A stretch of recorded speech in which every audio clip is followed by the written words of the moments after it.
All right, today we're going to break down one of the most personal and legally intricate topics in Canadian healthcare, medical assistance in dying, or what most of us know as MAID. And we're going to look at it through a very specific lens, the absolutely crucial and, often really challenging role that nurses play right at the heart of it all. So here's our roadmap. We'll start with the legal journey that even made MAID possible.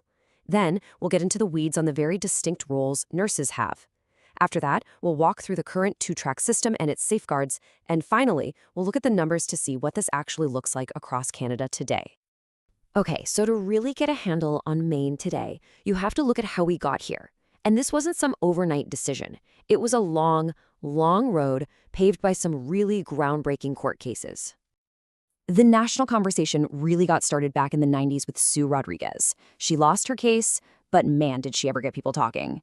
Then you fast forward a couple of decades and the Carter v. Canada case comes along and just completely changes everything with a unanimous Supreme Court decision. That decision directly led to Bill C-14 in 2016, which is what first made MAID legal. But the law kept evolving. Bill C-7 in 2021 expanded who was eligible, and the whole conversation is still going, especially with the big decision on MAID for mental illness being pushed to 2027. Okay, so let's dig into the role of nurses, because this is so important. In the MAID process, not all nurses have the same job. The law is incredibly specific, and the main thing you need to understand is the difference between aiding and providing. It really all boils down to this. Registered nurses, or RNs, are allowed to aid in the MAID process. They provide that critical support. But nurse practitioners, NPs, they're legally authorized to actually provide MAID. That gives them a much, much bigger role, one that's right up there with physicians. So what does aiding look like in the real world? Well, it's things like putting in an IV, witnessing documents, or just providing that essential nursing care. But here is the most critical line they cannot cross: communication. A nurse can only give information about MAID if a patient asks them about it directly. They can't bring it up themselves. Why? Because legally, that could be seen as counseling to commit suicide, and that's a very serious charge under the criminal code. Providing, on the other hand, is a whole other level of responsibility, and it's kept for nurse practitioners and doctors. This means they handle the entire thing from start to finish, assessing if someone is eligible, administering the substance, signing the death certificate, and then reporting it all to Health Canada. I mean, that is the full legal and medical weight of the entire procedure. So now that we've got the roles straight, let's look at the actual system they're working in. The rules for who can even be eligible for MAID changed in a big way back in 2021, thanks to Bill C-7. And at the heart of that change is what we call the two-track system. It's so important because it expanded eligibility. It wasn't just for people nearing the very end of their life anymore. So, Track 1 is for people whose natural death is considered reasonably foreseeable. Track 2, though, is for those whose death is not foreseeable, but who have a serious, incurable condition that's causing them unbearable suffering.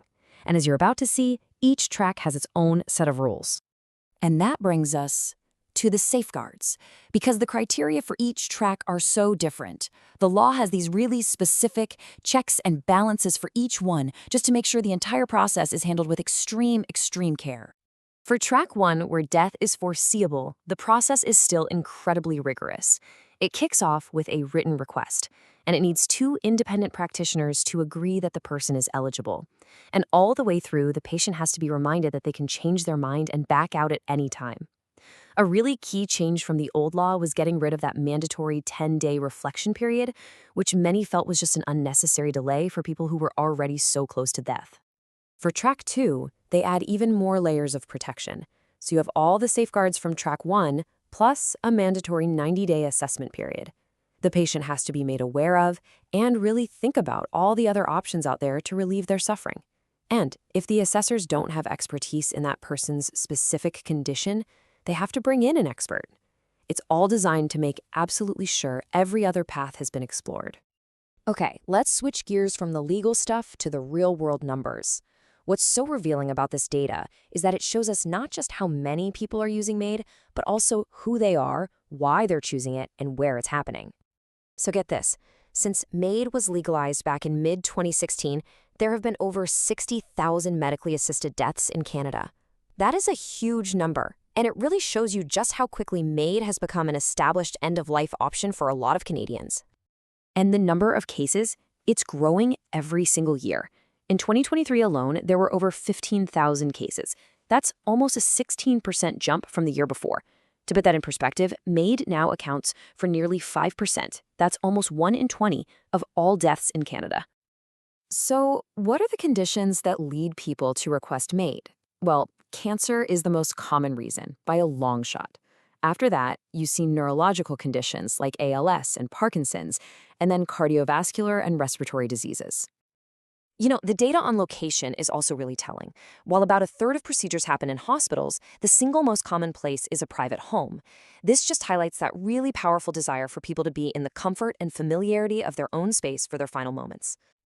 So that's our look at MAID in Canada today and the absolutely vital role nurses play. But with that big question about MAID for mental illness now pushed to 2027, the debate is clearly far from settled.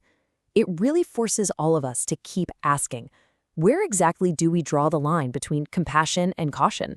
And who gets to make that call?